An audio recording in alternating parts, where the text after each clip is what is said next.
Salut tout le monde, je m'appelle Bradley et bienvenue dans cette nouvelle vidéo. Mes wellers, mes welleuses, comment allez-vous? En tout cas moi, tout va pour le mieux. Aujourd'hui, on se retrouve dans cette nouvelle vidéo. Je vais commencer par vous parler d'un scandale très récent qui concerne Jason Derulo et BTS. Ensuite, puisque cette vidéo est sponsorisée, je vais vous présenter quelque chose, vous verrez ce que c'est. Après, je vais tout vous raconter concernant un scandale qu'il y a eu entre Suga et un jeune rappeur. Et on terminera avec le dernier live de Jungkook qu'il a fait le 21 octobre et je vais vous raconter deux choses qu'il a dit pendant ce live. Je voulais poster beaucoup plus de vidéos ces derniers temps, mais j'ai pas pu parce que je suis tombé malade. J'ai dû aller 2 fois chez le médecin, c'était pas drôle du tout. Je vous la fais courte pour les curieux, mais en gros le premier médecin m'a dit que j'avais une otite et j'ai suivi un traitement qui n'a pas marché. Le deuxième médecin m'a dit que effectivement j'ai un problème à l'oreille, mais ce n'est pas du tout une otite. Quand je suis allé voir ce deuxième médecin, les gars, j'avais tellement mal, je lui ai fait trop de peine, le gars il m'a fait une piqûre pour que j'ai moins mal carrément. Je déteste les aiguilles, donc sa piqûre, ça m'a aidé mais ça m'a bien fait flipper. Ça fait 10 jours que je suis sourd de l'oreille droite et qu'elle me fait super mal. Mais là du coup je suis un nouveau traitement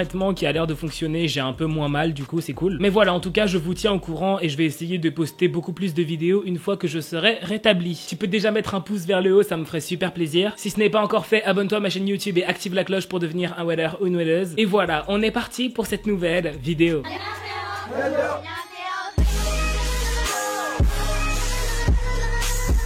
Récemment, sur les réseaux, il y a eu un scandale qui concerne Jason Derulo et BTS. À la base, Jason Derulo a sorti une chanson qui s'appelle Savage Love, c'est une chanson qui est devenue populaire très rapidement. Et donc, récemment, Jason Derulo et BTS ont collaboré pour faire une nouvelle version de Savage Love. Une version où on peut entendre chanter J-Hope, Suga et Jungkook. Cette nouvelle version de Savage Love, elle est devenue tellement populaire qu'elle s'est hissée à la première place du Billboard. Pour ceux qui sont pas trop au courant des charts, des classements, tout ça, sachez juste que la première place des Billboard, c'est le rêve de tous les artistes américains. Suite à cela, Jason Derulo a publié une vidéo sur TikTok où il est dans un restaurant avec ses amis en train de célébrer le succès de sa chanson. Dans la légende de ce TikTok, Jason Derulo a tagué plusieurs de ses amis, mais il n'a pas tagué BTS et il n'a pas parlé de BTS dans la vidéo. Et les ARMY ont considéré ça comme un très grand manque de respect envers BTS. Sur les réseaux, les ARMY ont expliqué que Jason Derulo a pu atteindre la première place du Billboard uniquement parce que BTS chante dans sa chanson. Et que ça aurait été la moindre des choses de créditer BTS dans le TikTok où il parle du succès de cette chanson, au moins de parler de BTS 2 secondes. Les ARMY accusent Jason Derulo de s'approprier le succès de BTS et de snobber un peu BTS et de faire un peu comme si il avait atteint la première place du Billboard tout seul. Jason Derulo s'est fait harceler massivement sur Twitter, un hashtag a été créé contre lui. Et donc suite à cela, Jason Derulo a reposté son TikTok sur Twitter et cette fois-ci il a mentionné BTS. Il a écrit: j'aurais voulu que BTS soit là pour célébrer ça, on l'a fait, numéro 1 du Billboard. Dans les commentaires de ce post, tous les ARMY ont dit qu'il a fallu qu'il se fasse harceler massivement pour que finalement il décide de mentionner BTS.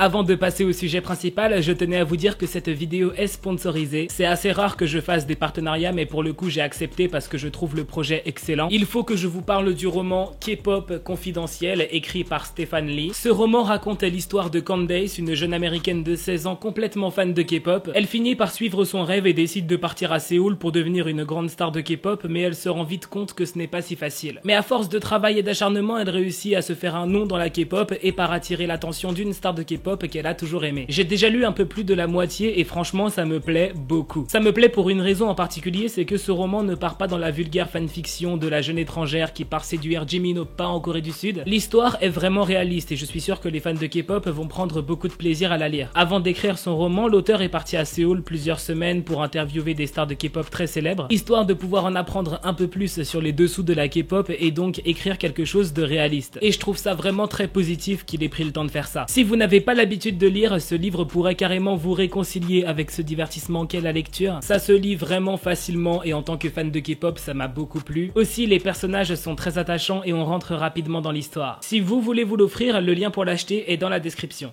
Donc maintenant, je vous propose qu'on passe au sujet principal de cette vidéo que vous avez déjà pu voir dans le titre. Fin août, un scandale a explosé, un scandale qui concerne le rappeur ukrainien Alex Black contre Suga de BTS. Alex a publié une musique qui s'appelle Dika sur sa chaîne YouTube. Après avoir publié cette chanson, Alex s'est fait attaquer par des milliers d'ARMY. Les ARMY accusaient Alex d'avoir complètement copié Suga. Selon les ARMY, la musique Dika de Alex est une copie de la musique Dachita de Suga. Avant de continuer, je vous propose de vous faire votre propre avis sur la question. Voici Dachita de Suga.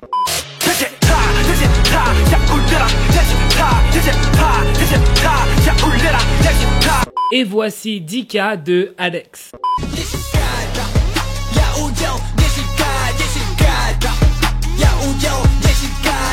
Plus tard, la chanson de Alex a été supprimée mystérieusement de YouTube. Certaines personnes pensaient que Alex l'avait supprimée de lui-même suite à toutes les critiques négatives qu'il a reçues. Jusqu'à ce que Alex finisse par poster quelque chose sur Instagram concernant la suppression de son clip. Dans sa publication Instagram, il montre un mail qu'il aurait reçu. Ce mail viendrait d'une société qui travaille pour l'agence de BTS. Dans ce mail, ils disent qu'ils ont été appelés pour bloquer la chanson de Alex parce qu'elle est une copie de Daechita de Suga. Dans la légende de son post Instagram, Alex crie à l'injustice en expliquant qu'il s'est bel et bien inspiré de Daechita de Suga pour faire sa chanson, mais que l'instrumentale n'est pas la même que celle de Daechita, qu'il a acheté sa propre instrumentale pour faire sa chanson. Il dit qu'il ne s'est pas contenté de traduire les paroles de Daechita pour ensuite faire une chanson en ukrainien, non, qu'il a vraiment écrit ses propres paroles. Et donc par la suite, Alex a fait une vidéo qu'il a publiée sur YouTube pour parler de cette affaire. Alex est ukrainien, dans sa vidéo il parle ukrainien, donc évidemment je n'ai rien compris, mais Alex a reçu énormément de critiques négatives suite à sa vidéo, puisque le titre de la vidéo est littéralement BTS a supprimé ma chanson. Comme si c'est les membres de BTS qui avaient pris de leur temps pour supprimer sa chanson de YouTube. Évidemment, sa vidéo a reçu 15 000 pouces vers le bas de la part de tous les armies qui sont contre lui. Ensuite, Alex a eu l'audace de republier sa chanson sur YouTube, sauf que cette fois-ci, il a changé une chose. Dans le titre, il ne met pas juste le nom de sa chanson, il précise aussi que c'est une reprise de Daechita de Suga. Donc, au final, il assume complètement qu'à la base, il a copié Suga. Sa chanson a fait 300 000 vues et elle a reçu 70 000 pouces vers le bas. C'est énorme. Ensuite, il a posté des vidéos sur Instagram pour provoquer les fans de Suga qui l'ont critiqué jusqu'à maintenant. Sauf que ces vidéos qu'il a postées, il ne les a pas assumées longtemps. Je dis qu'il a pas assumé longtemps puisque ces vidéos, il les a supprimées, mais j'ai eu le temps de les télécharger avant qu'il les supprime. Donc, dans une des vidéos, il commence par filmer son pote qui est en train de déchirer des photos de Suga. Dans une autre vidéo, c'est exactement pareil, il s'affiche en train de déchirer des photos de Suga, il jette les photos par la fenêtre, il les jette sur le sol, tout ça.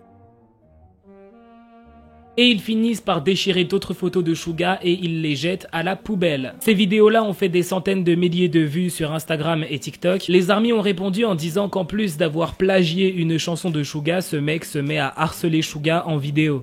Maintenant, je voulais qu'on parle d'un live que Jungkook a donné très récemment le 21 octobre. Personnellement, je tourne cette vidéo le 21 octobre, donc le live c'était il y a quelques heures. Je sais que pour ceux qui parlent pas coréen, c'est assez frustrant de regarder des lives de BTS puisque bah vous comprenez rien. Et moi aussi je comprends rien, mais des médias ont expliqué certaines choses que Jungkook a pu dire dans son live. Déjà, il y a eu un moment assez drôle apparemment. En gros, il y avait un anglais sur le live et cet anglais, il a envoyé un message à Jungkook en coréen. Sauf que pour le faire, il a utilisé Google Traduction puisque bah il parle pas coréen, c'est un anglais. Il voulait dire à Jungkook qu'il a de beaux tatouages. En coréen, Google Traduction a écrit Jungkook, vous avez un très bel art corporel. En vrai, c'est ce qu'il voulait dire cet anglais, mais pas vraiment de cette manière-là quoi. Google Traduction, c'est fiable, mais pas tout le temps. Jungkook est tombé sur le message, il s'est bien rapproché de l'écran pour pouvoir bien lire le message et il a tout de suite rigolé parce qu'il a tout de suite compris que c'est pas un coréen qui a écrit ça mais un étranger qui a utilisé Google Traduction. Jungkook a littéralement répondu: ah, j'ai l'impression que vous avez utilisé une application de traduction pour m'envoyer ce message en coréen. J'ai vu un gros texte en coréen apparaître sur l'écran, donc j'ai voulu vérifier de quoi il s'agissait et là j'ai lu